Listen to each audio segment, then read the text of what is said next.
Hi, everyone. Welcome to Do You Know Your Donors, using Google Analytics and content marketing to boost donor retention. Before we begin, I'd like to give a quick thank you to the donation team for supporting this webinar today. Their services make receiving matching gifts and volunteer grants quick and easy. So who are we? My name is Meredith Esquivel, and I'm the digital marketing whaler at Whole Whale, a digital agency that uses data and tech to increase the impact of nonprofits. We're joined today by Whole Whale's very own chief whaler, George Weiner, who will show you how to use Google Analytics to measure impact. We're also joined by the two founders of GoodUnited, Jeremy Berman and Nick Black, who will show you how to use personalized emails and curated content to foster relationships with donors. I want to note that we'll be recording the webinar and sending resources after today, so no need to take copious notes. But feel free to send questions to the chat because there will be a Q&A at the end. So with that, I'm going to pass the mic to Jeremy and Nick from GoodUnited.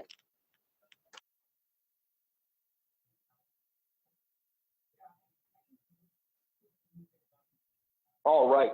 Thank you very much, Meredith. Everyone, it's an absolute pleasure to be talking with you today. So do you know your donors? And to cheat, here's the thesis. If you know who donors are, and if you know what they like, you know what will move them to give. And that's exactly what we're going to be hopping into. So next to me and speaking alongside will be Jeremy. And Jeremy and I will switch on and off, as he is much more the quantitative brain, and I am more the qualitative, although sometimes that gets me into trouble. So why are we here, and why are we talking about this? Well, the bottom line is that we've sent hundreds of thousands of pieces of email to donors and have gotten their response. Now, GoodUnited is an automated email marketing solution, and it's the easiest way to send personalized donor emails at scale without the hassle. And if you think about what we do, it's really a circular process with 3 steps. First, a bite-sized, targeted, and engaging piece of content is emailed to a donor. Second, as that donor engages, whether they click, they open, they like, they dislike, technology starts to learn, which goes in the third piece. That technology, in conjunction with the human that we assign to each of our partners, starts learning what each of these donors likes. And as we know what they like, we know it moves them to give, and the cycle starts all over again. The goals of today is really to understand who your donors are, what they like, so we can get them to know what moves them to give. The second piece is understanding the role technology has played throughout our lives and how it's been a massive driver for the expectations of our donors in philanthropy. So the experience with the GoodUnited team is personal.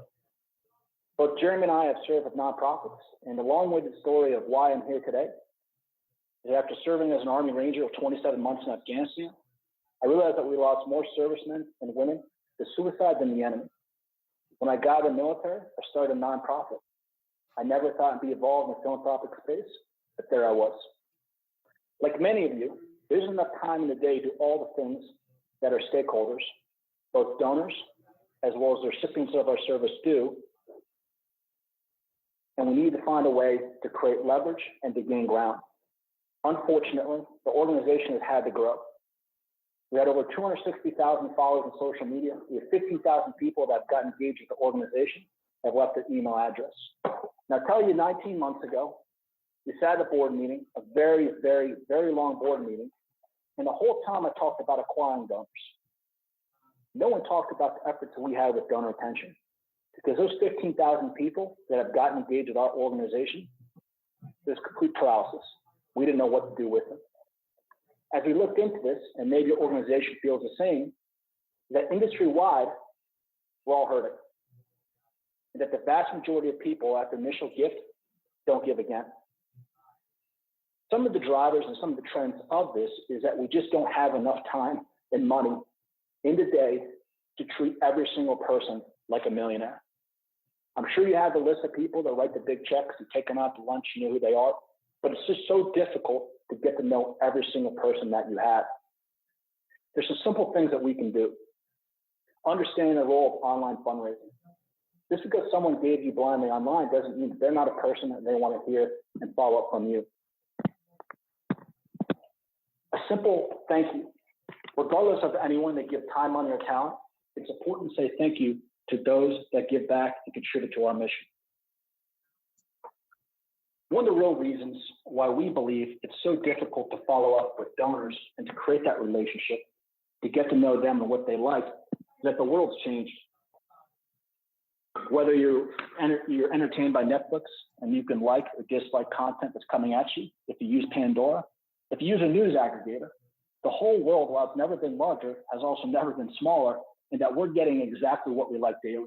As we interact with the systems and the solutions around us, those solutions are starting to learn.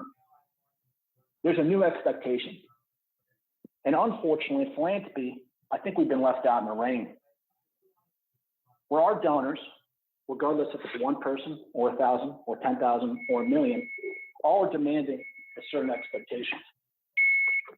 And that they're looking for impact, not output, looking for regular updates and not one-size-fits-none newsletters.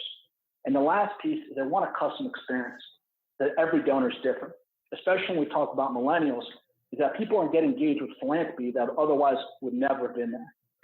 Whether it's someone from the Midwest participating in a local animal shelter in Florida, we don't know why people are engaging with us, but we owe those individuals to follow up, get to know them, and allow them to contribute to our cause. And with that shift of expectations, it's the simple rules here. There's a wonderful report by Salesforce that I encourage you all to take a look at. But going from left to right, it's common sense. The vast majority of our donors don't believe that we know them and their preferences. But if we did, they would give more money and time. And the last piece is that they don't give, either they're overwhelmed with communication or they're zero.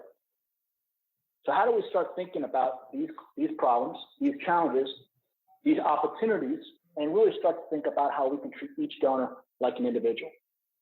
And this is the first tip. As you walk out of this webinar today, is that often we take a look at our donors top down. That is, we have 1,000 donors. I encourage you to stop. Don't worry about donor acquisition. Don't worry about posting to Facebook. But look at our donors bottom up. What trends do you see? What groups can you create? Even if it's a group of 10 people that show up at a volunteer event that's connected to an individual that went to your church, that's a start. Because if we know what matters to our donors, we know what will move them to give. Now I'll pass it off to Jeremy and we'll walk through the next series of tips.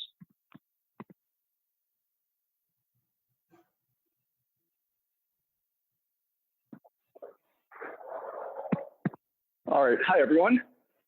I want to start off with a quick game. And I want everyone to envision, what does that 11-star donor experience look like from the time they give that initial donation to the first 30 days after? And by 11-star, I want you to think about what's the absolute best experience that you can deliver to that specific donor that'll make your organization stand out from above the rest. Did you, as a marketing or development director, thank them personally? Did the CEO or executive director reach out and thank them for their specific donation? Did you tell a story about how that donation impacted your nonprofit and the cause that person cares so deeply about? Did they know exactly how that money was tied to making a difference in somebody's life? Now, I know that if all of us had infinite time and resources, that we would do these things every single time. But the reality is that we all have massive constraints in our life. We have too much work, we don't have enough time, and there's just a never-ending to-do list of things that all seem like priorities. So what I want us all to take away from this thought process is to think about whether there are a few little things that we can be doing without spending a ton of money that can improve that donor experience from a 2 or a 3 to a 5 or a 6.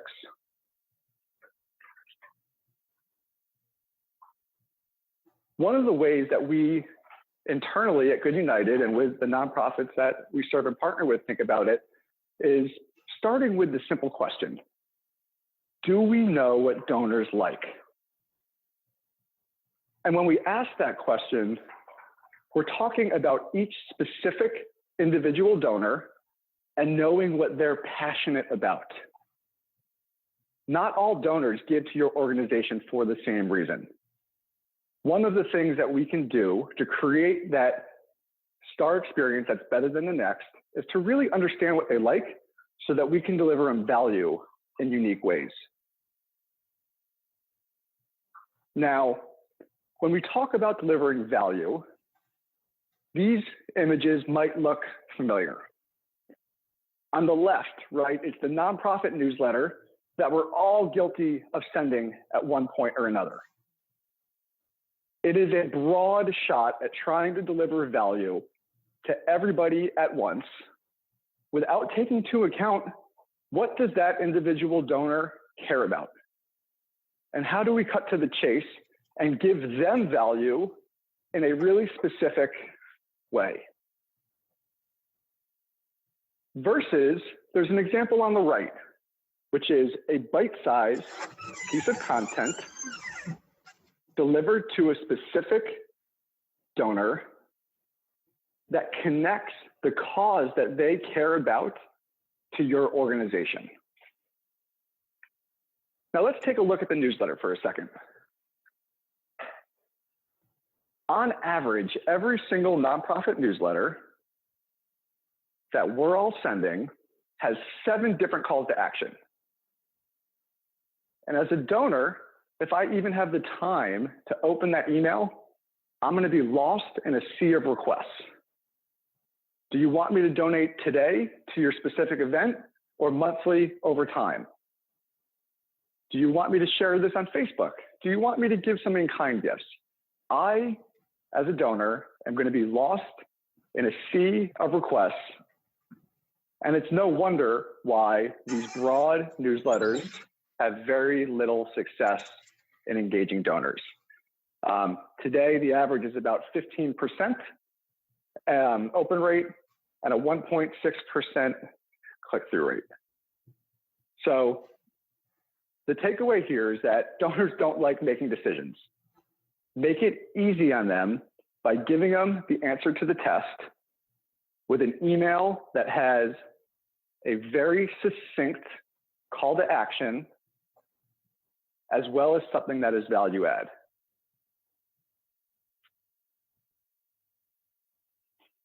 One of the early learnings that Nick had at Stop Soldier Suicide that really shaped the way we think about building these specific relationships with our donors is what we call cause related.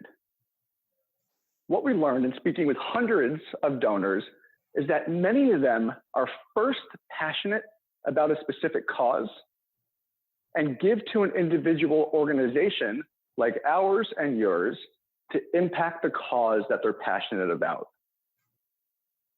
So if we look at Stop Soldier Suicide and we look at their diverse donor base, we start to see that each one of his 15,000 supporters, whose email addresses he has a very unique interest. Some are adamant about preventing suicide for the veterans because they've been impacted by it personally. There's others that are really passionate about helping curb PTSD with service animals.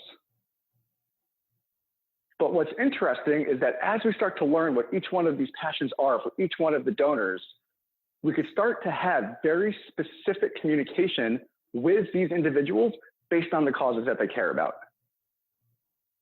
So if I know that one of the donors of Stop Soldier Suicide is passionate about curbing the epidemic of suicide from veterans, I need to start to connect my organization or Nick's organization to that specific cause that the individual cares about. And not only do I want to connect my organization to that cause, but I also want to think of ways I could add value to that individual donor outside of the day-to-day of the organization. So one of the best ways we have found to add value to donors is to send them consistent emails that includes content about the cause that they are passionate about, with a little excerpt connecting the organization back to that cause. So instead of looking at a blank newsletter where there's 8 pages of space you need to fill, it now becomes, what is one specific thing that's happening at the cause level that I can use to educate that donor that cares about that cause, while also highlighting the good work that the organization is doing. Recently, we wanted to see how consistent communication would increase engagement rates over time.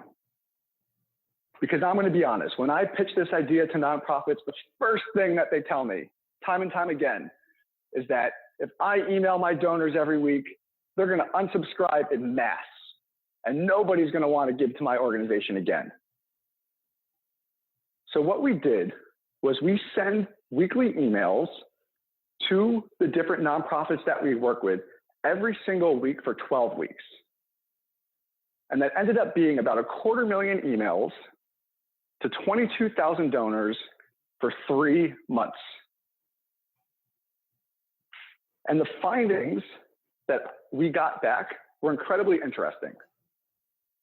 The first is that open rates generally weren't affected. Over that 12-week period of time, about the same number of donors opened emails every single week.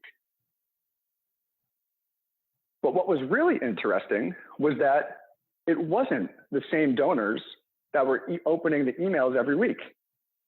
Every week, we saw new donors who had never opened an email before open an email for the first time. And the same happened for click rates. So every week, there were donors who had never before clicked on a piece of a call to action in an email that clicked for the first time. And you could see the stats on the screen here. Open rates increased 275% on average over that 12-week period. And click rates increased by 670% over that same period. So what that's telling us is that consistent value add emails can maximize your reach and capture your donors' attention. There's 2 key parts to this tip. The first is that we found much better results with the bite-sized, single piece of content, single call to action emails, with the second tip being they need to be value add. They can't be extraneous. They can't be lost in the sea of information that your donors are experiencing. There has to be some value. And we found that connecting them to the cause through the relevant news articles was a great way to deliver that value. So the next question I get when I speak to a lot of the nonprofits, when we go through the study, when we talk about how we can engage their users consistently by giving them value add content, is what goes into a value add email anyway? And it's a fair question. It is really hard to consistently deliver value to a wide range of donors time and time again. And there's a few ways we can start to think about understanding what these donors care about. I'm sure you've all seen this screen before. This comes from Facebook and starts to give us some directional information of which one of our posts are resonating with our community on social media. But I'm always left with the question, so what? What does this information mean? That's great that this post performed better than the other, but why? So another thing I urge you to do is to actually have conversations with your donors. I know everyone's incredibly busy and there's not time for all of these things in your day, but I promise you, if you make the time to speak to only 5 or 10 donors this month, I promise you, you will learn something new. Here's 2 things that I found really interesting when we speak to the donors through the nonprofits we serve. The first validates one of the findings in the study. People are not deliberately deleting emails. They are busy and they're just trying to balance everything that life brings at them. So there's value in delivering the same message over and over again to get people to understand what your organization is doing to impact the causes they care about. And the second thing that we learned very quickly was that donors don't always care about you. I mean, they love you, they gave to you, they volunteer with you, but just like anything else in the world, you can't only talk about yourself and expect people to just go along with the ride. You have to figure out how you could deliver value in other ways. And in this example, the donor that we spoke to received value from that piece of content, and it made them think of that nonprofit in a different light because they weren't only asking for cash once a year or 4 times a year, but they were giving that donor value in new and unique ways. So the takeaway here is just that. Think about creative ways you could deliver value to your donors outside of that traditional newsletter, outside of that monthly recurring ask for money, outside of I need volunteers, outside of we have an event, can you buy tickets? How can we, as nonprofit thought leaders, start to give back to the donors that serve us day in, day out in a way that is really meaningful for them? So the 2 tips I want to leave you with here are that many donors first care about a cause, and they give to your organization to impact the cause that they're passionate about. And the other is that you don't always need to jam-pack all of the information in a one-size-fits-all email that you send out every 3 months, but instead start to think about how you can create these bite-sized emails with singular pieces of content that are value add, that can engage your donors every single week.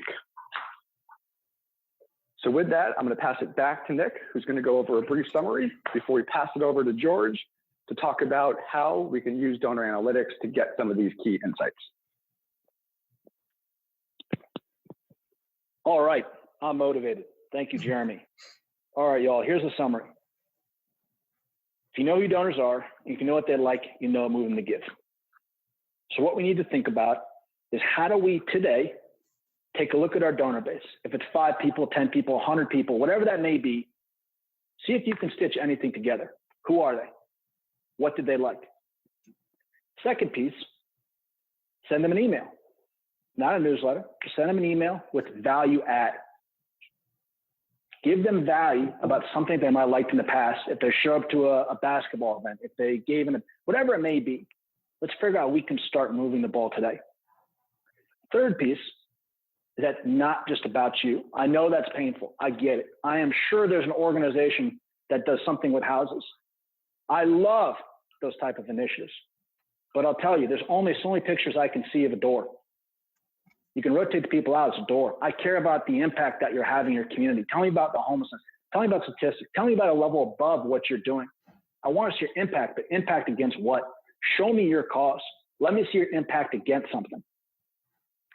And if you start with this piece today, and it's hard, there's so many opportunities and so many channels you could pursue to find new donors. Let's start with the ones that you have. Let's start to get to know them, get to know what they like. Because if you know who they are, you know what they like, you can know what moves them to give.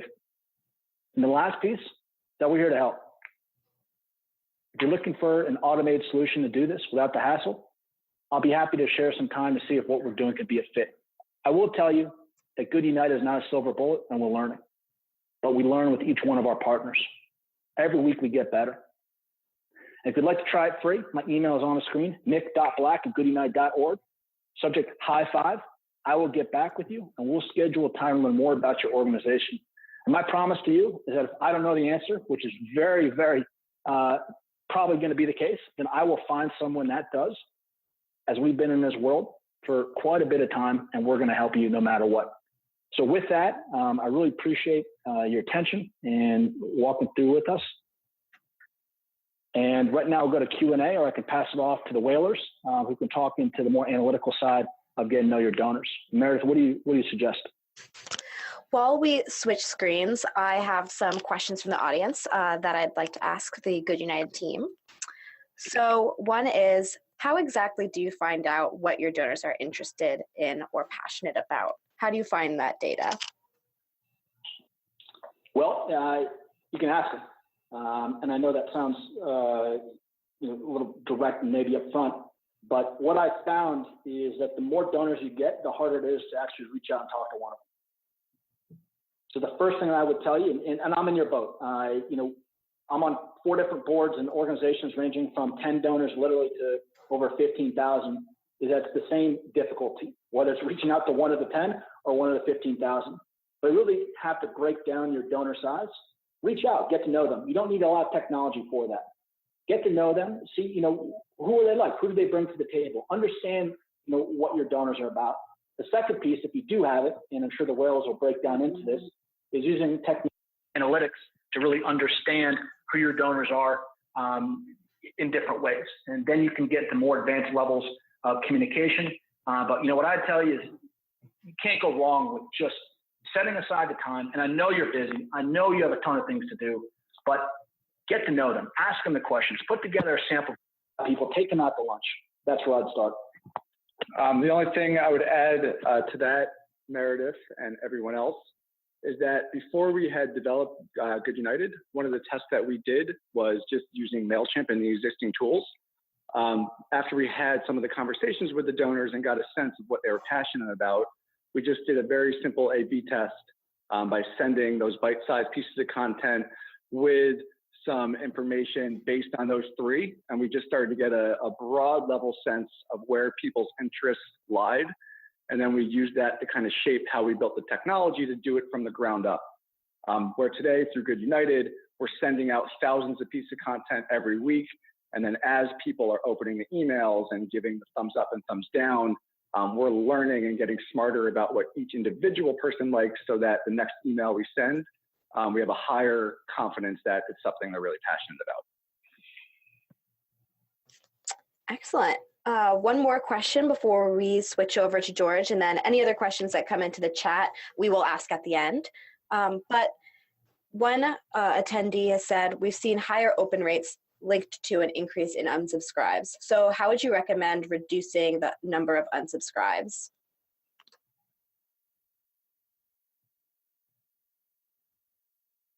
It doesn't matter if people unsubscribe. I think of that as an opportunity to have a narrow focus. You want to aim small, miss small, and you really want to get down to who's supporting your organization. It's hard, but what I've learned is that you can have 10 people that are engaged or 100 people that aren't, but you're never going to know unless you try. So unsubscribe rates, you may see them go up, but I'd also ask, why those people unsubscribe and they've done anything for you in the past. I think what you'll find is that by communicating, by providing value, you're really going to start to see how people are aligned with accomplishing your mission. And that's what donors want, and I think that's what you can give them.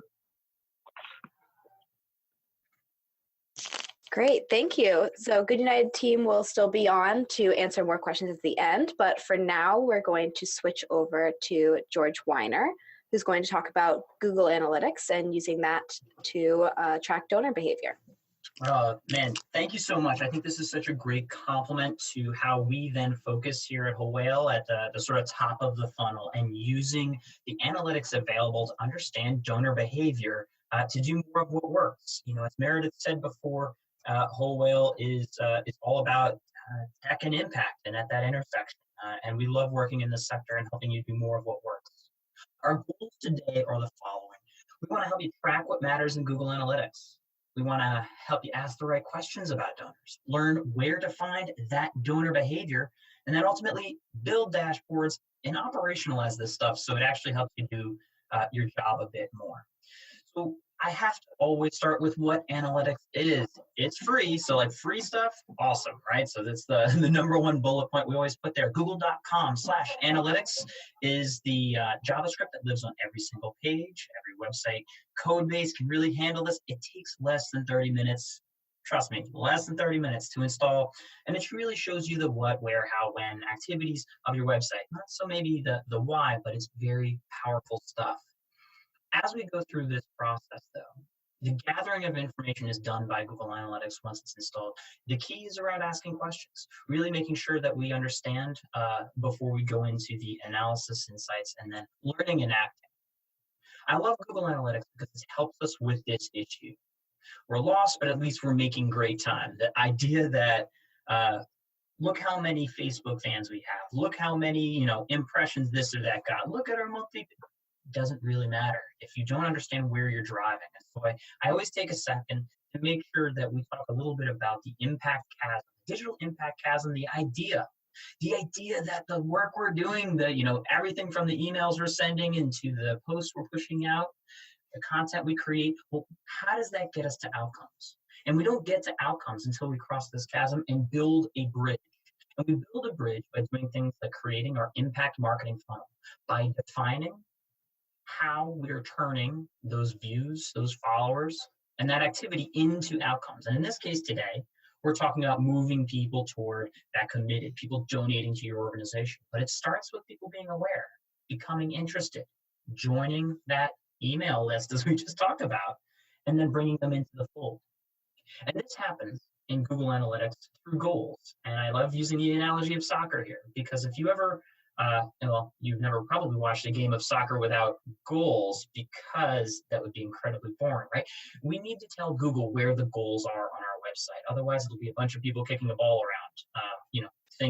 Think middle school soccer, just chasing the ball. We don't want that. We need goals, and we need them tracked and configured inside of Google Analytics. And so here's an example of powerpoetry.org, the leading teen poetry site online. And what they are able to do is track anytime somebody goes on that site and adds a poem or logs in or submits a button. And for you, that may be a donate button. We need to tell Google what it is that we want tracked on our site so that we can define the actions that lead toward impact and toward that marketing funnel.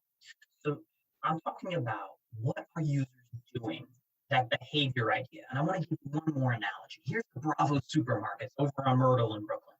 And if you're the owner of Bravo Supermarket, say that's your website, but hypothetically, without analytics, you can only see people that are just like driving by your store, maybe coming in and out. It doesn't give you enough data.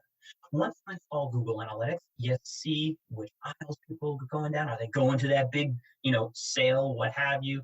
But once you set up goals, you get this ambiguously happy family picking out what I think is a pumpkin squash. Pumpkin's not a thing. We'll go pumpkin squash. And they're choosing this and they're figuring it out because when you set up Google Analytics, you'll be able to tell where and how people are clicking, where they came from, and defining them as goals. So if you're trying to sell those, squash, that is how you would set that up inside of Google Analytics. And you have to configure it. We can look at goals as newsletter signups, potentially donations, any sort of sales funnel we're looking at. You even set it up for like 5-minute visits, for instance. Any click on the site can really be set up as this type of goal. So the funnel to goal, coming back to this marketing funnel, is important to look at and define. So as you're, as you're a nonprofit looking down here, telling good stories, you also want to make sure that we're looking for things like open rates and click-through rates. But on the website, we want to see mainly, for the most thing, if you're like doing your homework, we want to get those email signups so that we have the permission to follow up with them later. Because what's not going to generally happen is people look at your site and then immediately go, oh my gosh, hey, let me just give you a donation because I don't know you yet. We need to build that relationship up over time. I love the 80-20 rule, though, because I'm throwing a lot at you. The 80-20 rule is effectively the idea that of our effort out there, right? 100 hours you're spending, 20 of those hours are going to produce 80% of the results here. And now the question is like, which is which? Where is that 20? I just want to focus there. Sometimes it can be easier to find than others. But when I'm showing you this, here is our 80-20. If we're talking about donations, I'm going to extend this funnel down at the bottom. The fact that we're losing that 85%, right? Those amount of donors that we lose on an ongoing basis, a little extra time understanding your donors and the messaging is going to give you that 20% in terms of giving, re-engaging and engaging the people that we have on our lists is the key if we're trying to look at an 80-20 from our work. So let's ask some questions. Let's go through and say, all right, nice, but so what? What questions and what answers are we finding in Google Analytics that'll get us there? And so here are some good questions that you can potentially ask. Donor activity by location. What path do donors take? What generation likes us? How are our channels, our marketing channels that is, working together? Where are donor goals coming from? So let's start by location. And don't worry, this is being recorded, but if you have Google Analytics installed, you can actually see the location of people activated on your site, distributed geographically. We can look in the US, and we can drill down by city. Not only that, we can then look, let's say we set up our goals saying getting new email subscriptions. We can then look inside of here and see, oh my gosh, here's our conversion rate by city. We can see how different cities are responding to us and maybe identify even some problems. For example, looking at Boston, it's got, if you see the conversion rate here, it's got half of that of New York, say. So maybe our content isn't Boston friendly. Maybe we haven't plastered enough Red Sox stuff everywhere. It's an opportunity to look at our content and our marketing in a different way and understand how donors, and when we say donor activity, are using our site. But that's when we get into some of the segments and filters and understanding maybe what types of content they're looking at on the site. So another way, and a clever thing we can do is segment. It's kind of like putting on rose-colored glasses and looking at your data. You can build these custom segments, and I'll show you in a second. You can build these custom segments to look at all of your web traffic with regard to this kind of view. And in this case, we have built you a ready-made segment to do this, to look at your rich district segments. So this is high net worth individuals taking the 20 richest cities in America and letting you build a quick filter that would then show you where traffic is and how it's behaving. So just one fun way that you can do this. And inside of here, let's say we wanted to then filter a bit more, we can include things that go, people that have traveled to your /donate page, which would indicate they're a potential donor. We could even then, if we wanted to, retarget those users if we were running an AdWords campaign. So there's more actions that you can do, somewhat advanced, but this is how we're thinking. Next question, where are donors coming from? So this is answered in different ways, not just geographically, but through user flow. And in here, we can actually go to conversions and see this goal funnel flow coming from Google, which means they searched for direct traffic, meaning they typed it in directly into the search bar. Maybe they came from Charity Navigator, which can be interesting. Maybe they're doing research about you, then came to your site. Oh, wait a minute, we should update our Charity Navigator. This is the type of insight that you can find. You'll also see in here, you'll get email as a destination of goal funnel flow as well, depending on the goals that you're looking for. And so when we're talking about the emails that GoodUnited is potentially sending out, you can see that traffic coming into your site and see what they do on your site, see where they click, see how they interact and engage with your site. Now this gets us a bit more into the multi-channel marketing and understanding that path. So now we can look at, if you look inside of conversions and moving down here into multi-channel funnels, which means that it looks backtrack 90 days at how your users have come and gone from your site. So let me just turn that into English. Right here, this is an example of somebody that searched organically, Power Poetry, someone who searched organically and then maybe 20 days later came back on a direct search. So they searched for ode poetry. They ended up on the site. Oh, that's cool. 20 days go by, however many days go by, we can actually look that up in a different way, looking at time lag. But then they typed in Power Poetry and came back. And the same thing will happen too as you increase your email game. You'll see email come up in this list, saying maybe the path would be organic search. They registered part of your newsletter, signed up to hear from you, and then they came back, and you can see how your channels are working together to build up donor activity over time. Very powerful. Again, only works if you set up those goals in Google Analytics. I feel like I've really made that point. I want to talk about generations though, because this is so common as we talk about, do millennials like us, or are we AARP friendly? Well, once you configure Google Analytics properly, you can actually tell 18 to 24 or 45 to 54 and get those data. So for Power Poetry, they care about teens and millennials. And millennials, good news here, is the conversion rate over indexes for, let's say, against the 65 plus market, which is not a market they're focused on. You may want to see the inverse here, but this is another example saying, if we're looking in here, are we resonating with the right audience? Or is our content maybe too young or too old, depending on the audience we're trying to reach? And guess what? This demographic info is available for free inside of Google Analytics. Once you've installed it, it technically works on the old analytics as well as new.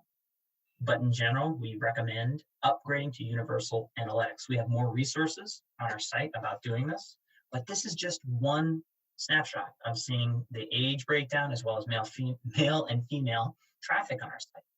From there, you can even create a segment. You're realizing I keep using the word segment because they're super powerful. I can click Add Segment and then go in and say, all right, I want to know what young men are doing on the site, 18 to 24, 25 to 34, check the box, check the box. Now suddenly I have a segment that will show me all of the user activity on whatever time frame I'm interested in as they've engaged with our website. This is amazing, right? This finally is like, let's not guess at what our users want. Let's not guess at what they're interested in. We can actually see. So if you have a robust set of content on your site, you're going to get that information by looking at that segment and seeing what drew them in and where they spent time. We can do this for all kinds of decision maker segments. The segments are the key here for drilling down on what matters. And so the donor emails, we can look at inbound traffic from emails and see what they go to. We can track schools, school networks. We can look at regional governments, press. I talked about rich users. Very powerful tool to play with. So I definitely recommend doing this. I'm seeing a couple questions pop up, Meredith, so if I am going too quickly, because I get really excited about this, please jump in if it seems like I'm confusing people. Alrighty. How are our channels working together? I talked about assisted conversions, but here's another example. Let's say you were selling diamonds. Now, this is not something that's going to happen maybe on a first date, right? That'd be a little weird if you're like, well, we're the ultra diamond market, and we really think that a diamond is the right thing to do on a first date. That's not going to get you very far. Diamonds are a business that is built on assisted conversions. What do I mean by this? Well, you got to go on like 5, maybe even 6 dates, who knows, to get married. I obviously have been out of the dating game for quite some time. You get what I'm saying, though. This is not asking someone to marry you on the first date. You build up toward it. There are many channels that have to work together to get to where you're trying to get a conversion. And especially if it's a donation, they may require several emails. They may be pulled in by social network traffic as well as organic. And these channels work together. And inside of Google Analytics, it's getting better and better at showing you how they work together to drive toward that final conversion. Next, we want to look at maybe how our donor funnel is doing. This is a crazy one because it is so frequently ignored. When we set up our donation pages, we also want to set up funnels, which means if it's a 2-step or 3-step process, God help us, hopefully it's not 4 or beyond that. If it's a multi-step process where someone goes to page 1, then page 2 to finally give a donation, there is inevitably drop off. And this is an example of just one funnel of a former client of Whole Whales where we're able to track step 1, step 2, showing them the percent of people that continue. And it's like pretty depressing where you realize every time you send somebody to a new page, you're potentially losing around 90% of those folks, which is like staggering. You're like, how are people so lazy if they want to donate? It's simply, it's just like, it's almost just like the gravity of the internet, that the more steps and more hurdles you put in place, the more of a problem that you have with abandonment of this funnel. And so I strongly encourage you to set this up to answer this question for your organization, because you could be losing tons of donors. And so the question is, like, what can be improved here? So less always gets more. Here are 2 examples. One is a daunting form, a daunting donation form with tons of fields, because obviously we have to have them all, versus another donation queue that is a lot shorter, has it all on one page, and you're willing to bet every single time the shorter is going to do better. The easier, less friction we put in people's way, the more likely they are to give. And these are just some of the ways we can look at this behavior. So before I go into conclusion points here, Meredith, maybe we can jump into any sort of analytic questions that people have on a specific level before I go through some takeaways of what we got here.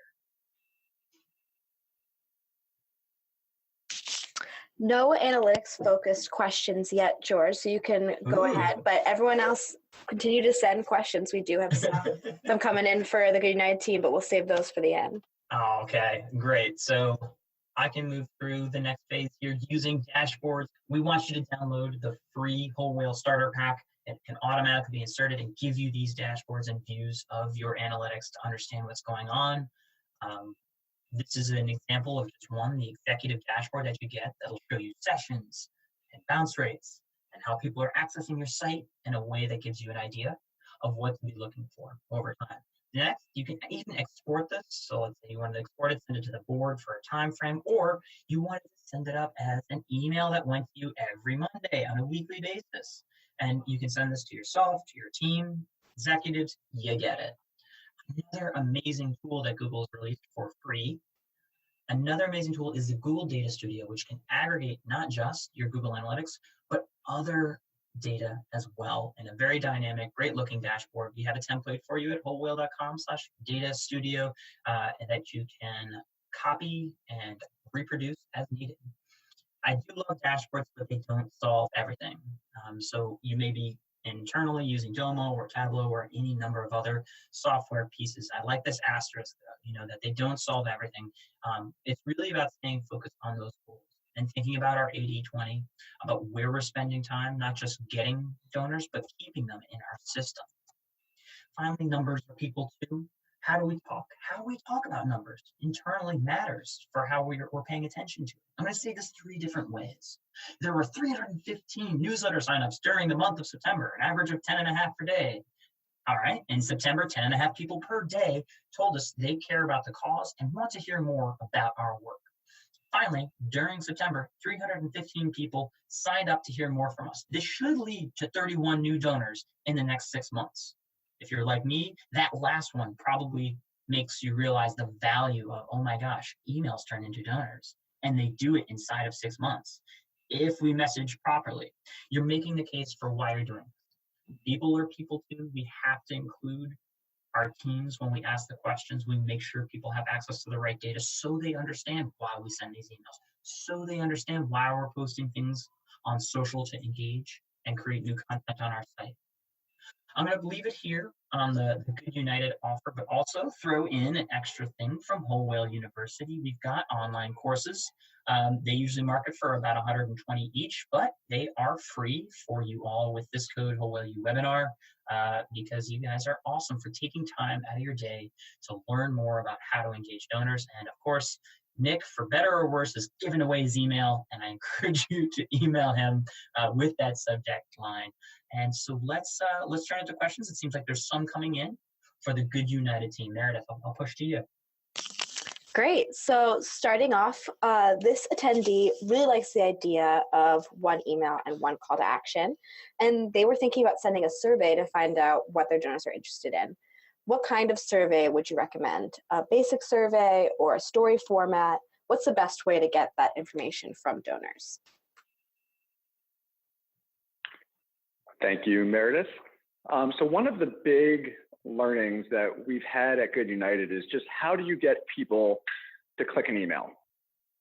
So we did a test of a few months ago where we just tested putting in that single call to action with the single piece of content that we talked about versus having a same email with 3 different pieces of content with only one call to action. So in the example of the survey, in the 3 content email, it would have been like maybe an interesting piece of content up top with a call to action for the survey at the bottom. And this seems like it's counterintuitive, but what we found was that that single content piece of email just greatly outperformed even just the 3 pieces of content.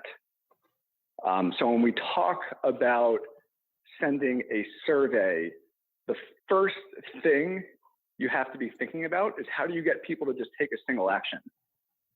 So if I were to go about just talking out loud, how I might get people to give me information, I think I would start with just that email with a single piece of content, get them to click on that, and then maybe at the end of the content, whether it be a blog post or something else, there's a call to action, a second call to action that says, if you enjoyed reading this information, if you enjoyed receiving this information, like take this brief survey to give us further feedback on how to better shape the experience for you.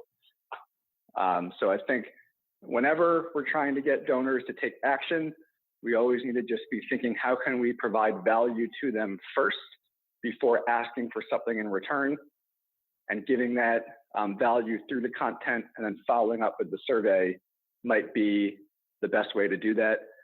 And if you're looking for tools, one easy tool that I've used in the past is Google Forms to create really intuitive surveys to get some of that information pretty quickly. If you have an email list over, say, 6,000 email addresses, would you still recommend calling people one-to-one, or would you focus more on the catch-all survey approach? I'll jump into that in 1 second. It looks like someone had a follow-up question about what I was just talking about. In terms of the format, well, I'll repeat the question. It's the person was asking the format of the survey, not the email sending it. So multiple choice versus open story type of thing. When I have designed surveys in the past, I'm always trying to put myself in the donor's shoes. And typically when I do that exercise, I always try to just figure out how do I make this as easy and as painless as possible. So typically I would do like a few required questions that are either checkbox or multiple choice. And then at the end, have an open-ended question for additional information. But I think anytime a donor opens a survey and there's just 4 or 5 open-ended questions, it's really intimidated, and you most likely lose them before they even start. Going back to your other question, Meredith, in terms of with 6,000 people in an email database, how do you efficiently ask people what they are interested in? Start calling and asking one by one. Survey Monkey, I'm not certain I understand your advice. Obviously, you're not going to call 6,000 people.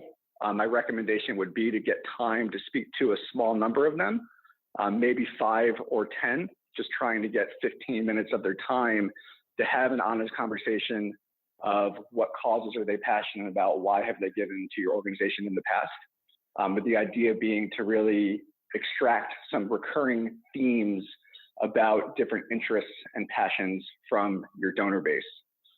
And then from there, you might take that to actually create a survey using some of those high-level themes to really dive down deeper, which you could then send at scale through the email with the content or just the survey to try to see how that plays out for the rest of the 6,000. Excellent. I have a question for George. So besides goals, how else, what other kind of metrics within Google Analytics can you use to see if people are engaged before they take that final donation action? Yeah, I mean, I push for goals because it allows you to define them. You know, we can look at time on page numbers. We can look at bounce rate numbers, which is the % of people that come to just one page and immediately leave. Ideally, we want people going into the site and continuing on. And it's not just about that first time donation. Obviously, we want to understand that customer journey and look at not just new users, but returning users, another segment you can build. And so you can look at talking about metrics, return users, and how they approach your site and move through your content to see if they're getting lost or confused or maybe falling off in your donation funnel. What are some goals besides donation or email sign up that you'd recommend, especially for a content heavy site? Some goals besides donation and email would be maybe setting a trigger, looking at average time on site over 5 minutes would be a starting point to see where and how people that are super engaged with your content continue on. I think that's usually a low-hanging fruit. There are certain pages, maybe activities that if they've gone through any sort of user forms that they've submitted, I like tracking those as goals as well. There's a wide range of things you can do. You don't want to go too crazy though on goals. You're maxed out. I think, Meredith, it's at like about 25 goals. So we don't want to be going too nuts on that. Excellent. We have time for one more question if anyone wants to add to the chat. Oop, here we go. So what is the best practice expression to use for creating a Google Analytics segment for someone who has completed your goals? How do you look at just people who have completed goals? You can use inside of segments ways of looking at if somebody has gone to a certain page and setting that up. If you're looking at just somebody who's completed a goal, we can go into there and click on different people that have converted on goals and set that as a segment and configure that internally. Thank you. I want to be mindful of everyone's time. Thank you to all of our attendees for tuning in today and for taking the time to talk with us. And thank you so much again to the GoodUnited team, to Jeremy and Nick for speaking with us today, and to George as always. For everyone who's tuned in, we will send a recording and all of these resources to you, but feel free to reach out to anyone here if you have any questions. So have a good rest of your day. Bye to Jeremy and Nick and George.